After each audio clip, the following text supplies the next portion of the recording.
Կալուգացու ցուցակով թեկնածու առաջադրված նախկին հանրապետական Վայոց ձորի մարզպետն այսօր հայտարարել է, որ պարտադիր զինծառայության ժամկետը պետք է լինի 2 տարի։ Այսինքն նրանք չեն էլ թաքցնում այլևս, որ եթե գան իշխանության, զինծառայության ժամկետը 1.5 տարուց նորից դարձնելու են 2 տարի։ Սա իհարկե շատ բնական է, որովհետև եթե իրենք իշխանություն են ուզում վերցնել, որպեսզի հակամարտությունը շարունակեն, այսինքն քանդեն խաղաղության ճարտարապետությունը, այդ ճարտարապետության դրական արդյունքը, այսինքն հնարավորությունը, որ կրճատենք զինծառայության ժամկետը, կվերանա։ Բայց գիտեք ինչն է ամենաամբարտավանը եւ ամենաանամոթությունը այս պատմության, որ ինքը Կալուգացի օլիգարխը իր 2 որդիներին բանակից ազատել է, փախցրել է։ Իր հարազատ եղբայրը Սերժ Սարգսյանի աշխատակազմի ղեկավարը եւ հանրապետական խմբակցության ղեկավարը իր 2 որդիներին նույնպես բանակից փախցրել է։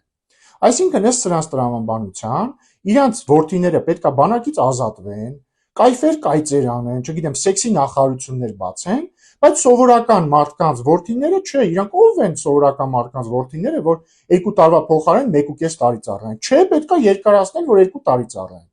Այ այսպիսի անամոթ բաներ։ Ընտրությունը ձերն է, ժողովուրդ ջան։ Հունիսի 7-ին դուք կորոշեք, ինչ ճանապարհով կգնա մեր երկիրը։